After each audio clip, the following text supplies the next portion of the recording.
maravillo cuando la ciencia nos sorprende aplicada a la salud.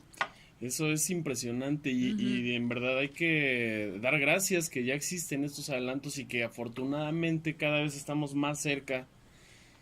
Hace unos años todavía lo veíamos lejano o ni se conocía, pero ya está a la mano en este caso, los aguascalientenses. Ya está, de lo que vamos a hablar el día de hoy, lo tenemos ya como una realidad. A ver, platícanos.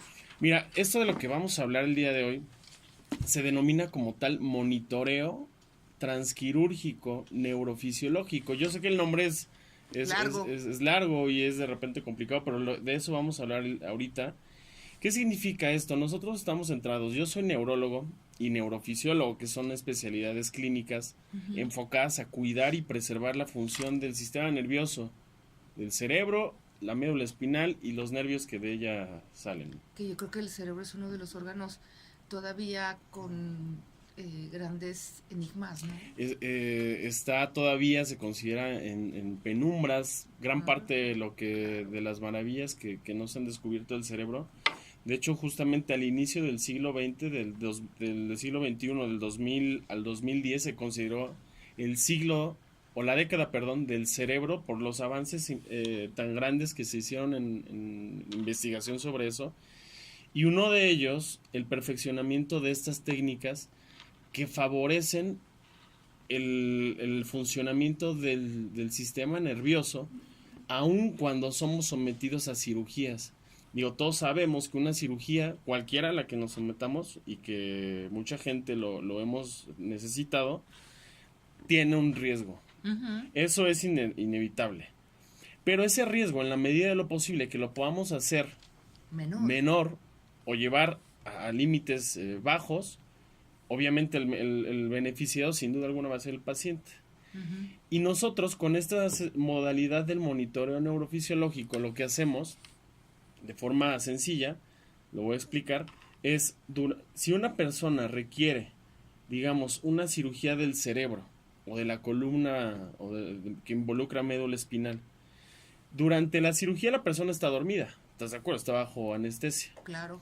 Y es imposible durante el procedimiento que nos comunique que siente si puede mover todavía el brazo, si puede mover la pierna, si ve del ojo izquierdo o del ojo derecho, si la cara no se le paralizó, etcétera. Nosotros durante ese periodo de anestesia generamos o estamos vigilando que esas funciones estén preservadas todavía. Porque antes de que esto existiera, los cirujanos o el médico... ¿Era al tanteo? Era, pues no al tanteo, pero basado en la experiencia, que son buenísimos ellos haciendo eso y para eso se preparan tanto, pero de algún modo están esperando hasta el final de la cirugía para ver qué tanto porcentaje de secuelas pudo haber llegado a tener. Y existen casos, y se tiene documentado que más o menos existe un riesgo, dependiendo de la cirugía, entre un 20 al 40% de riesgo de secuela neurológica irreversible después de una cirugía de esa índole. Entonces... Pero, a ver, ¿quién se va a someter a una cirugía en el cerebro? ¿Alguien que sufrió un accidente? Alguien que sufre un accidente, alguien que tiene una tumoración en el cerebro, alguien que tiene una hemorragia por una ruptura de un aneurisma. ¿Un derrame? Un derrame cerebral también claramente puede ser susceptible dependiendo, no todos, de un manejo quirúrgico, o personas que tienen lesiones en la columna vertebral, hernias de disco, es muy común que la gente tenga hernias de disco y dolores en la espalda y que se le adormece la pierna, etcétera. Pero luego resulta que este tipo de personas que tienen hernias de discos dicen, así me la llevo. Qué miedo, porque luego me pueden operar y resulta que no voy a quedar chueco. Exacto. O voy a quedar peor. Claramente, exacto. Y es algo ante lo que preferimos muchas veces, en malamente, no operarnos, no someternos al tratamiento, porque conocemos el caso de un tío, de un conocido, etcétera, que quedó peor. O que las circunstancias, afortunadamente son la menor parte de los casos, pero desafortunadamente son los que más suenan, los que quedan mal. Los que quedan bien son la mayoría, afortunadamente, pero los que quedan mal son los que llegamos a escuchar. Y entonces en eso se genera un estigma y ya nos da miedo afrontarnos o enfrentarnos a ese procedimiento. Con el monitoreo, mira, yo te voy a dar números reales que ya están que ya están evidenciados a nivel internacional de este procedimiento que se realiza, donde el porcentaje de una secuela que yo te hablaba, que está entre el 20 y el 40% dependiendo de la cirugía, siendo utilizado el monitoreo neurofisiológico durante la cirugía, disminuye a un 1 o 2% el riesgo de secuela. Imagínate eso, el números favorece mucho la función de la persona y la calidad de vida. Y da mucha certeza. Mucha más certeza que hacerlo sin el monitoreo. Pues eso es algo que nosotros estamos trayendo aquí a la ciudad. Yo no soy de aquí de Aguascalientes, pero tengo la fortuna de haber esta es tu casa. llegado acá. Yo soy de Toluca y los últimos 8 años los pasé en el DF preparándome para la especialidad. Tuve la fortuna de estar acá en Aguascalientes y te digo, con lo que he investigado, aquí ese procedimiento no existía, no se había realizado como tal. Había algunos indicios hace unos años y de octubre para acá ya tuvimos la fortuna de tener los 2 primeros monitoreos de la ciudad.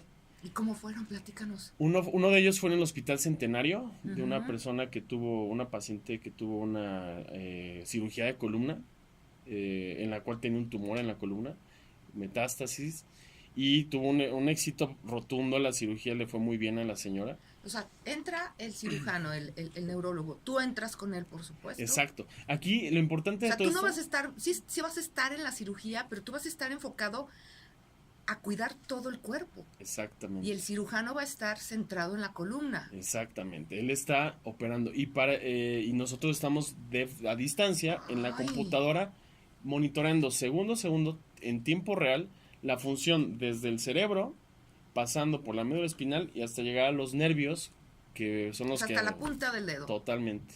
Eso es lo que nosotros hacemos. Y tenemos tomadas todas las vías de funcionamiento cerebral.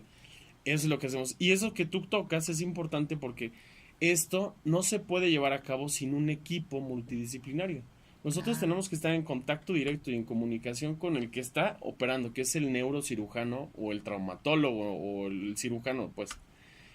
Además con el anestesiólogo. Nosotros tenemos acá, formado ya en Aguascalientes desde que yo estoy acá, un equipo de especialistas con los cuales estamos trabajando y que conocen todas estas modalidades, porque en el mejor de los casos, si lo conocen, lo saben emplear mejor.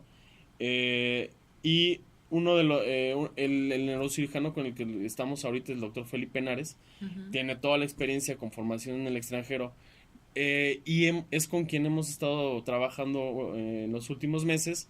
Y algo que nos favorece mucho es una anestesióloga, la doctora Judith de la Serna, que tiene alta especialidad en procedimientos neurológicos. Es que imagínense, amigas, amigos, escuchas, esto es para el médico, para el neurocirujano, es un alivio, es una seguridad, porque el peso de lo que resta del cuerpo ya no recae sobre él. Ya no tanto. Porque luego dice, ok, tu cirugía fue muy buena, te quitamos un tumor. Ajá. Pero sí quedó chuequito de la cara. Exacto. Ah, caramba, pero estás vivo. Y luego es así como esta tarea de compensar, de cuando las cosas se pueden hacer bien desde el principio. O sea, si te van a quitar el tumor, por ejemplo, y no va a haber secuencias o no va a haber efectos secundarios. Secuelas. Pues, o secuelas, algo así. Exacto. ¿No? Dices, claro que me opero, claro que quítenme lo que me estorba. Pero que quede lo mejor posible. Claro. Digo, y eso siempre está siempre evaluado, el riesgo-beneficio de una cirugía. A ver, siempre se le explica a la gente que hay riesgos de que quede con una secuela, de que algo suceda ante la cirugía, pero que ese riesgo disminuya es lo que estamos ofreciendo aquí, es a lo que nos queremos enfocar. Queremos seguir implementándolo en todos los hospitales de la ciudad, y bajo esa tarea estamos. Y con esto, con el equipo que te menciono que estamos ya formando, hemos estado cada vez haciendo más ruido. Por eso me considera importante venir a hablar de eso aquí incluso. Casa, gracias. Y bueno, al final, estos dos casos, el otro caso que te comentaba fue en el Seguro Social. De una persona que también tenía una tumoración en la médula espinal que le comprometía la función de las piernas. ya casi no podía caminar. Al quitar el tumor, es una zona muy, muy estrecha, siempre había un riesgo mucho más alto para que quedara ella con secuelas. Quedó perfecta, camina el día de hoy, tiene toda la calidad de vida y era joven. Entonces, esto es, estos beneficios, Claro que decimos cualquiera los quiere. bienvenido. Así es, Mari Carmen, y pues en eso estamos y vamos a seguir vamos a continuar haciendo que este equipo crezca, porque en la medida de que esto se haga llegar cada vez más a la gente, porque la realidad de las cosas es que no es muy conocido todavía, no se usa en la cirugía, en todas las cirugías que deberían usarse.